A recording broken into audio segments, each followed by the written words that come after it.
নাহমাদুহু ওয়া নুসাল্লি আলা রাসূলিহিল কারীম আম্মা বা'দ। সম্মানিত দর্শক মণ্ডলী, আপনাদেরকে জানাই আন্তরিক সালাম। আসসালামু আলাইকুম ওয়া রাহমাতুল্লাহ।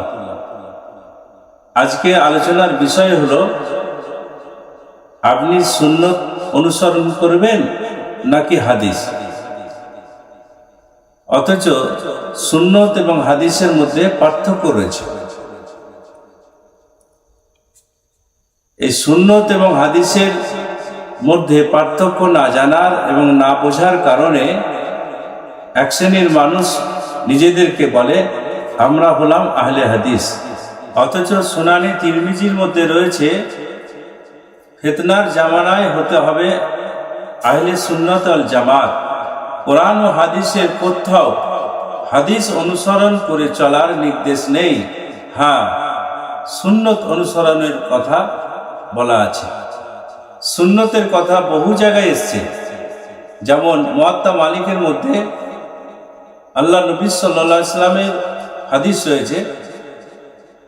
নবী পাক সাল্লাল্লাহু আলাইহি সাল্লাম বলেন, তারাকতু ফিকুম আমরাইন লান তাদিল্লু মা তামাসসাকতুম বিহিমা কিতাবুল্লাহ ওয়া সুন্নাতা নবীহি।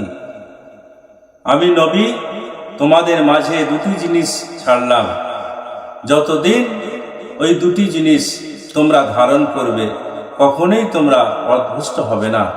একটা হলো আল্লাহর কিতাব আর একটা আমার সুন্নাত। এখানে রাসূলুল্লাহ সাল্লাল্লাহু আলাইহি ওয়াসাল্লাম সুন্নত বলেছেন, হাদিস বলেননি। বোঝা গেল অনুসরণ করতে হবে সুন্নতের, হাদিসের নয়। অনুরূপভাবে ইরবাজ ইবনে সারিয়া রাদিয়াল্লাহু তাআলা আনহু থেকে হাদিস বর্ণিত আছে, রাসূলুল্লাহ সাল্লাল্লাহু আলাইহি ওয়াসাল্লাম বলেছেন, আলাইকুম বিসুন্নতি ওয়া সুন্নাতিল খুলাফাইর রাশিদিন আল মাহদিয়িন তামাসসাকু বিহা ওয়া আযু আলাইহা বিন নওয়াজিজ। সুনানে আবু দাউদ, সুনানে তিরমিজি, সুনানে ইবনে মাজাহ, মুসনাদে আহমদে বর্ণিত আছে, আল্লাহ নবী সাল্লাল্লাহু আলাইহি ওয়াসাল্লাম বলেন, যখন আমার উম্মত ইখতিলাফে জর্জরিত হয়ে পড়বে তখন আমার সুন্নত এবং আমার হেদায়েতপ্রাপ্ত খলিফাদের সুন্নতকে মজবুত করে ধারণ করবে। তামাসসাকু বিহা, তোমরা এটাকে মজবুত করে ধরে রাখবে। ওয়া আযু আলাইহা বিন নওয়াজিজ, তোমরা নিজেদের মাড়ি দিয়ে মজবুত করে চেপে ধরবে। এখানে লক্ষ্য করুন, রাসূলুল্লাহ সাল্লাল্লাহু আলাইহি ওয়াসাল্লাম বলেছেন, আলাইকুম বিসুন্নতি ওয়া সুন্নাতিল খুলাফা। সুন্নতের কথা বলেছেন, হাদিস বলেন। বোঝা গেল অনুসরণ করতে হবে সুন্নতের, হাদিসের নয়। খুব ভালো করে জেনে রাখা দরকার, প্রত্যেক হাদিস সুন্নত হয় না। অনেকে এটা জানেন না যে প্রত্যেক হাদিস সুন্নত হয় না। কিছু হাদিস এমন আছে যেগুলো সুন্নত নয়, যেমন বুখারী শরীফের 1183 নম্বর এবং 7368 নম্বর হাদিসে আব্দুল্লাহ ইবনে মুজানি রাদিয়াল্লাহু তাআলা আনহু থেকে বর্ণিত আছে, রাসূলুল্লাহ সাল্লাল্লাহু আলাইহি ওয়াসাল্লাম বলেছেন, তোমরা মাগরিবের আগে নামাজ পড়ো। এ কথাটি তিনি দুবার বলেছেন। তৃতীয়বারে বলেছেন, বিমান শাআ, যদি তোমরা পারো।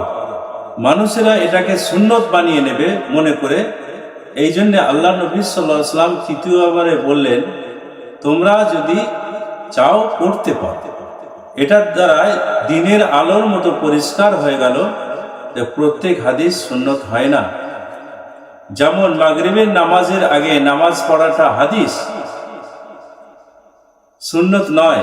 বোঝা গেল যেমন সব হাদিস সুন্নত হয় না, এর আরো একটি প্রমাণ হলো বুখারী শরীফ এবং তিরমিজি শরীফে বর্ণিত আছে, হযরত সাঈদ ইবনে ইয়াজিদ আল আজদি তিনি বলেন, আমি রাসূলুল্লাহ সাল্লাল্লাহু আলাইহি ওয়াসাল্লামের খাদিম আনাস ইবনে মালিক রাদিয়াল্লাহু তাআলা আনহুকে জিজ্ঞাসা করেছিলাম, নবী সাল্লাল্লাহু আলাইহি ওয়াসাল্লাম নিজের দুই জুতো পরে কি নামাজ পড়তেন?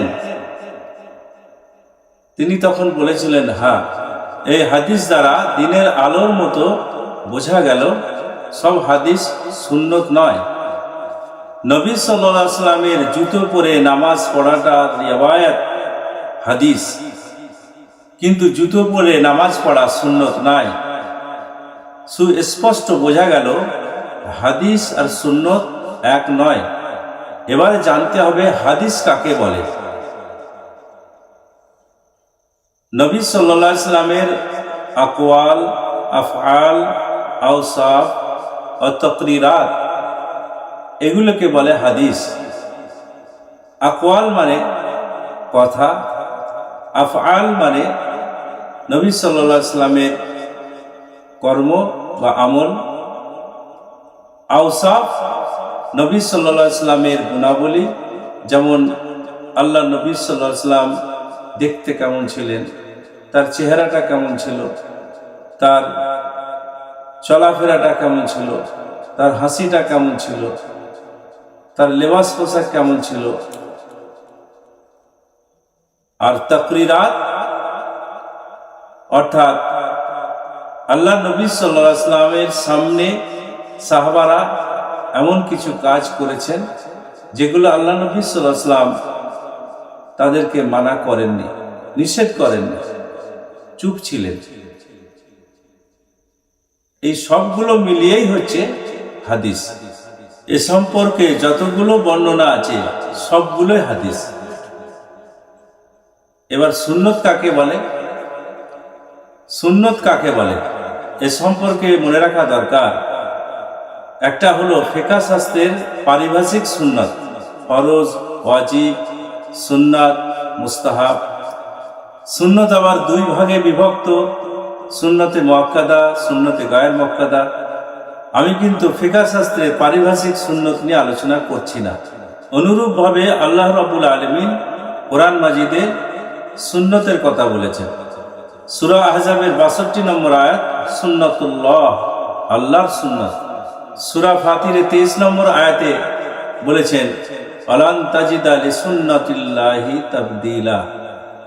আমি কিন্তু কোরআনে বর্ণিত সুন্নত নিয়ে আলোচনা করছি না, আমি আলোচনা করছি হাদিসে বর্ণিত সুন্নত নিয়ে। আমরা হলাম আহলে সুন্নাত আল জামাত।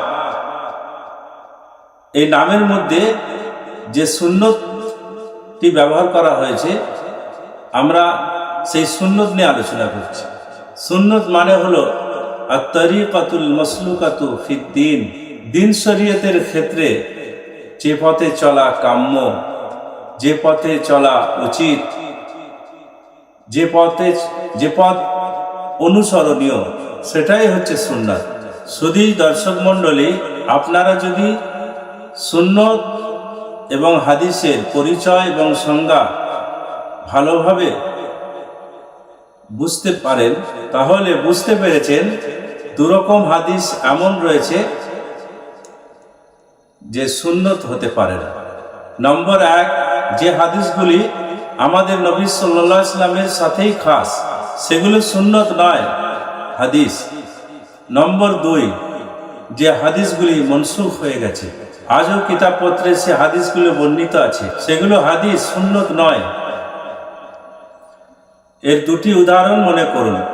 সহিহ বুখারীর মধ্যে রয়েছে আল্লাহ নবী সাল্লাল্লাহু আলাইহি ওয়াসাল্লামের খাদেম আনাস ইবনে মালিক রাদিয়াল্লাহু তাআলা আনহু বলেন যে রাসূলুল্লাহ সাল্লাল্লাহু আলাইহি ওয়াসাল্লাম একই রাতে নিজের 9টি বিবির সঙ্গে সহবাস করেছেন।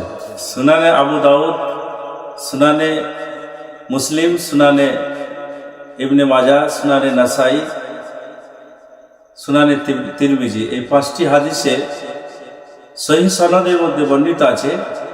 আল্লাহ নবী সাল্লাল্লাহু আলাইহি ওয়াসাল্লাম বলেছেন তাওয়াজ্জাউ মিম্মা মাসাতিন নার, আগুনে পাকানো যে সমস্ত খাবার, সেগুলো খাবার পরে তোমরা উযু করো। এটা হাদিস, এটা সুন্নত নয়। আগুনে পাকানো হয়েছে বা আগুন স্পর্শ করেছে, এরকম খাদ্য খাওয়ার পর তোমরা আবার উযু করে নাও। এটা হাদিস, সহিহ হাদিস, কিন্তু এটা সুন্নত নয়। কেননা এটা মনসুখ হয়ে গেছে। আজ যদি এই হাদিসটা মনসুখ না হতো, তাহলে ভাত খাওয়ার পর, রুটি খাওয়ার পর, চা পান করার পর আমাদেরকে আবার উজু করতে হতো, আমরা সমস্যায় পড়ে যেতাম। এ ধরনের হাদিসগুলো মনসুখ হাদিস, সুন্নত নয়। সুন্নত মানে আত-তারিকাতুল মাসলুকাতু ফিদ-দ্বীন, দ্বীন ও শরীয়তের বিষয়ে অনুসরণীয় পন্থা। সম্মানিত দর্শক মণ্ডলী, সুন্নত ও হাদিসের মধ্যে পার্থক্য আছে, অবশ্যই আছে। আল্লাহ তাবারক তাআলা আমাদের সকলকে সুন্নত এবং হাদিসের পার্থক্য বোঝার তৌফিক দান করুন। আমিন।